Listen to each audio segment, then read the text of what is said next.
Die Hard is a Christmas movie.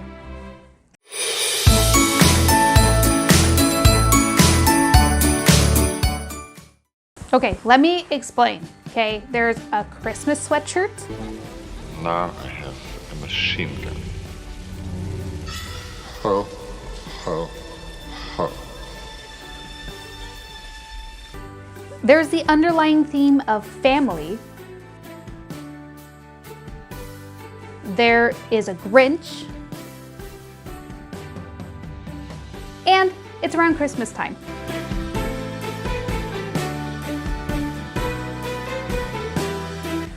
I think that makes it a Christmas movie. Just because there's violence does not mean it's not a Christmas movie. Hello, Home Alone. Which leads me to the topic. Die Hard got a NES title release, I think somewhere in 1991. And holy crap, is that game hard.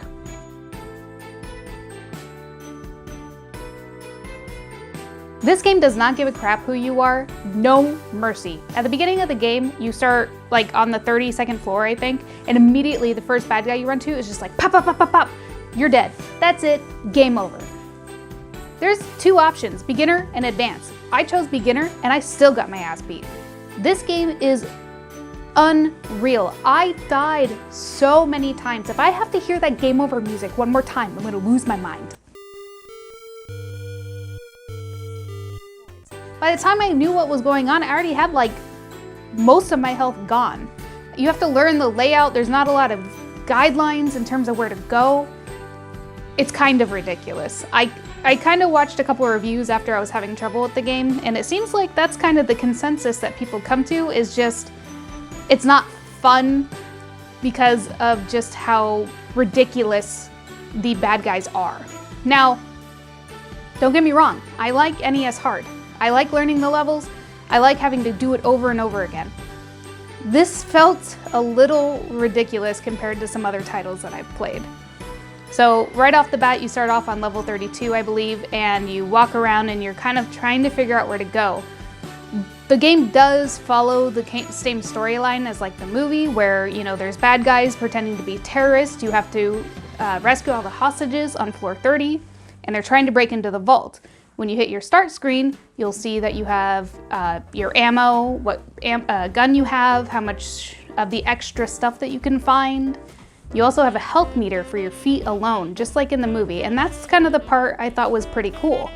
As you go through the game, if you break into glass and walk over it, your foot health actually lowers. And if you go down to 0, you actually end up walking really slow. And I thought that was pretty cool. So while playing this game, you get to manage how many bullets you have, what weapons you find. You can pick up C4 throughout the game. Eventually you can run into getting detonators, which really screws up Han's plan and he'll start sending people after you. At certain points of the game, as the timer's running out, certain things will start opening up to you. I didn't realize that until much later into the game. I didn't fully realize that you could use the elevator. Every time it opened, I thought that was just a bad guy coming to look for me, which was the case the majority of the time.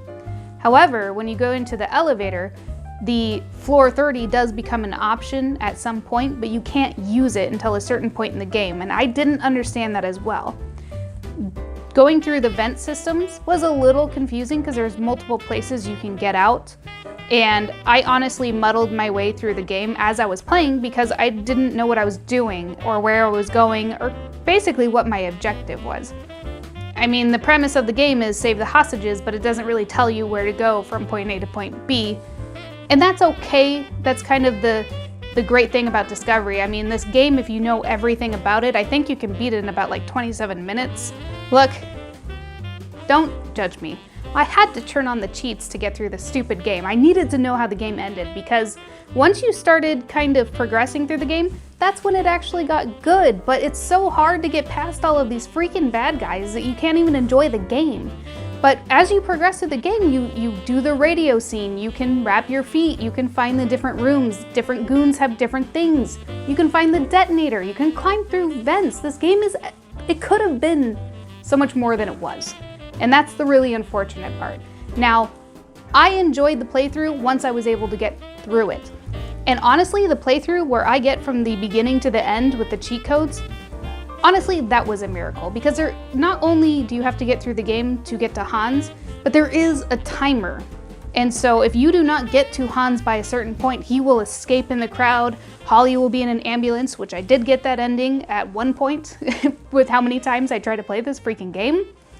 But at the end, you know, there's a couple of things that I missed, and there's different ways, like there's the perfect ending and then a kind of good ending and so on and so forth.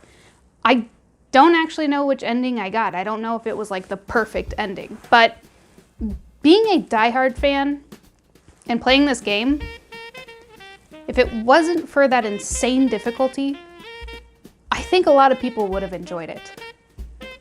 You know what the really sad thing is once I plugged the cheats in, that is kind of when I started to have fun. Now, I'm okay with NES hard. I'm okay with trying to learn levels, and I do understand this game is beatable. However, every time you get shot, it's almost like you get paralyzed. I mean, after you meet the first dude, you're already like at half health, and you've got like, I think like 19 other goons or 20, I don't remember, to go through. And so when I turned the cheats on, I don't normally do this, I just wanted to make sure I could get this out on time.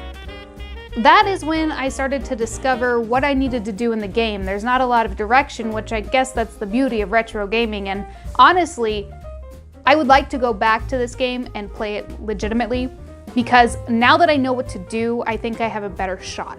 So if you want this game and you're stocking this season, you can get it for the low, low price as of December of 2021 for about $220. Go buy something else. Seriously. If you find it in the wild for cheap, great. I would not buy this game for $220. So in the spirit of Die Hard, yippee-ki-yay mother and Merry Christmas. Jingle bell, jingle bell, jingle bell rock. Jingle bells